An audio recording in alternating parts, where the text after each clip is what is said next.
Bonsoir à tous, j'espère que vous allez très bien.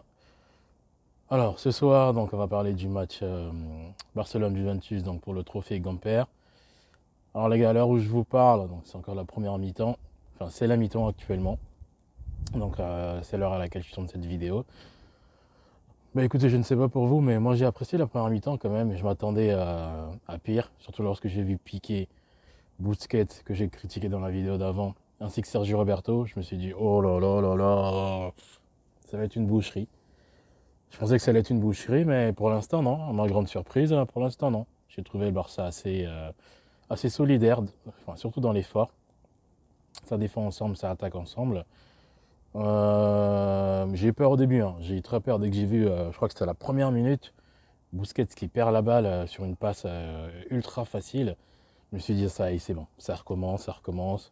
On va se prendre une raclée. Et une minute après, je crois que c'est Depay qui, je crois pas, c'est Depay qui marque sur une passe de Demir, il me semble. Franchement, ce joueur, il a du talent. Ce joueur, ça se voit, hein. Il me fait un peu penser à Messi, toute proportion gardée, bien sûr. Je dis pas que c'est Messi, hein. Mais dans ses touchés de balle, dans ses courses, dans sa façon de se déplacer, il ressemble un peu à Messi. Voilà, alors, je pense qu'il doit être un grand fan de Messi, jusqu'à l'imiter, peut-être. Mais en tout cas, moi, j'ai bien aimé sa première mi-temps. Il était disponible. Il ne se cache pas. Il ose, il tente. Franchement, c'est une pépite, c'est une pépite, c'est une pépite. Il faudra suivre sa progression. Honnêtement, sa première mi-temps m'a plu. Depay, fidèle à ce qu'il a montré dans les matchs de pré-saison. Donc lui, c'est pareil, hein, il tente, il a même marqué un but splendide. Ça va nous faire du bien un joueur comme ça, qui sait finir les finitions, enfin voilà, qui sait finir les actions, parce que c'est ce qui manquait cruellement au Barça l'année dernière. Donc franchement, ça va faire Depay, je pense qu'il va faire du bien, surtout dans les finitions, je pense qu'il va faire énormément de bien. Sergio Busquets, pas mal non plus, hein. Pas mal, pas mal, pas mal. Très fluide. Bon, il a perdu quelques ballons, mais qui m'ont un peu énervé d'ailleurs. Mais franchement, ça va, ça va. Busquets, c'est vrai que j'ai critiqué, mais pour l'instant, il me surprend assez. Enfin, dans, le- dans le sens positif du terme. Sergio Roberto, classique.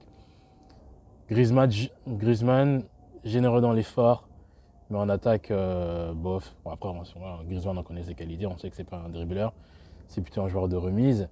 Mais il fait pas un mauvais match, mais c'est pas non plus un match extraordinaire pour l'instant. Et donc je sais pas ce que vous en pensez vous de la première mi-temps, mais en tout cas moi j'ai bien aimé, j'ai bien aimé, j'ai bien aimé. Alors après je ne sais pas si c'est la Juventus qui ne joue pas ou c'est le Barça qui empêche la Juventus de jouer, mais en tout cas ce Barça là pour l'instant m'a convaincu. En tout cas pour un Barça sans Messi, pour l'instant c'est pas mal. Après il y a toujours le problème des transitions rapides en contre-attaque. Il y en a eu deux ou trois, je crois, de la part de la Juventus, donc on a toujours ce même problème. Il va falloir essayer de corriger ça au fil de la saison. Mais sinon, je suis agréablement surpris par cette première mi-temps. Ça y est les gars, match terminé, trophée remporté. Ça fait du bien, ça fait du bien, ça fait du bien. Victoire 3-0 face à la Juventus, avec un but de Depay, Braithwaite et Eric Puig. D'ailleurs, quel magnifique but à la fin. Magnifique. Je comprends pas. Les mecs c'est une fois que Messi est parti, qui commence à tenter des tirs de loin. Franchement, c'est incroyable. Enfin bref, laissez tomber. Mais cette victoire, elle va faire du bien, elle va faire du bien, elle va faire du bien, parce que déjà on commence un nouveau cycle sans Messi par une victoire. C'est une grosse équipe quand même, hein. Bon, certes, c'est la Juventus des matchs amicaux. Certes, mais ça fait du bien quand même. Ça fait du bien. Je ne pensais pas que le Barça était capable de jouer avec autant de solidarité et avec autant de générosité. Enfin, directement après le départ de Messi, hein. Je pensais qu'ils allaient mettre un certain temps avant de se remettre. Là, ils nous ont montré que non, ils ont été très pros. Franchement, c'était super de les voir comme ça faisait du bien. Comme je dis encore, c'est un match amical, mais ça fait du bien quand même, ça fait du bien quand même. Donc avant de parler à la deuxième mi-temps, je voudrais juste revenir sur quelque chose, c'est par rapport à Umtiti. Franchement, je trouve ça pas, enfin, j'ai pas trouvé ça cool de se faire siffler comme ça. Donc franchement, c'est pas cool. Certes, Umtiti c'est un indésirable, on a tous envie qu'il parte, parce qu'il n'a plus rien à faire à Barcelone, il a plus le niveau. C'est lui-même qui a sacrifié sa carrière pour la Coupe du Monde.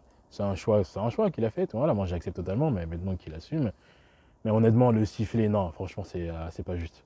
Franchement, enfin, il y a les supporters qui sont quand même ingrats. Franchement, tu peux pas être ingrat à ce point-là, au point de siffler Umtiti. Ça, c'est parce que les gens ils pensent que c'est la faute d'Umtiti, enfin, c'est en partie à cause d'Umtiti, si Messi n'a pas pu signer. Non, les gars, c'est pas Umtiti. Le premier responsable, c'est Bartomeu. Enfin, avant ça, même Rossell. Même Rossell, ça a commencé avec Rossell. Bartomeu nous a achevés. Et on en est là à cause de ces deux personnes-là. Donc, s'il y a que les joueurs refusent de baisser leur salaire, ça après, oui, c'est énervant. Mais si, ils sont dans leurs droits, ils sont dans leurs droits. Mais ceux qui ont tué le club aujourd'hui, ceux qui nous ont tués, ceux qui ont fait en sorte que Messi puisse pas re-signer, c'est Rossell et Bartomeu. Toutes ces situations, c'est à cause d'eux. Donc les gars, relativisez un peu. Ça sert à rien de s'en prendre aux joueurs comme ça, à les siffler. C'est les joueurs du Barça, certes, il y en a quand même un peu plus que d'autres. Il y en a qui méritent de partir, mais les siffler comme ça lors d'un match, non. Surtout un match de trophée, non, c'est pas correct. Sinon, pour la deuxième mi-temps, bah écoutez, franchement, sur la lancée de la première, j'ai trouvé un Griezmann franchement meilleur qu'en première. Ça c'est le Griezmann que je veux voir. Ça, c'est un Griezmann qu'on veut voir. Celui qui prend des risques, qui accélère, pas qui se contente juste de faire des passes en retrait ou des passes latérales. Ça, c'est le Griezmann qu'on veut voir. Sinon, bah, j'ai bien aimé la rentrée d'Emerson. Bon, quelques pertes de balles, mais ça se voit que le mec, il est solide. Ça se voit que c'est un joueur solide. Je pense qu'il va, enfin, défensivement, il va beaucoup nous apporter. À part ça, hein, globalement, oui, il y en avait pas mal de positions. Ah, surtout, enfin, ce que j'ai aimé, c'est que ça jouait rapide. Ça, j'ai beaucoup aimé. Là, enfin, rappelez-vous, il y avait enfin, la saison dernière, il y avait des matchs où il laissait tomber, on se faisait chier. Voilà, ça se faisait que des passes à deux à l'heure. Tiens, je te fais la passe. Tiens, je te la redonne. Alors que là, non, là, enfin, ça jouait vraiment très, très, très vite. J'ai beaucoup aimé. Donc, à voir la semaine prochaine pour le match de la Liga. J'espère qu'ils continueront comme ça. Franchement, ça me donne un peu d'espoir quand même. Je me dis que tout n'est pas chaotique. Et puis voilà, il manque encore des joueurs. Il manque Dembélé, il manque Ansu Fati, Agüero qui n'est pas là, Eric Garcia, pareil. Donc je pense qu'on a quand même de quoi faire une belle équipe. Après, ce sera aux joueurs d'être sérieux. Surtout, ne pas penser qu'on peut remplacer Messi par un seul joueur. Pour remplacer Messi, ce sera par un collectif. Voilà, moi je pense que pour remplacer Messi, il faudra un collectif soudé, généreux dans l'effort et qui se battront les uns pour les autres. Bon les gars, bah c'est tout. Bah, je vous laisse savourer la victoire. Moi aussi je vais aller la savourer. Et puis je vous dis, passez une très bonne soirée. À bientôt. Et encore une fois, Visca el Got, Visca el Barça.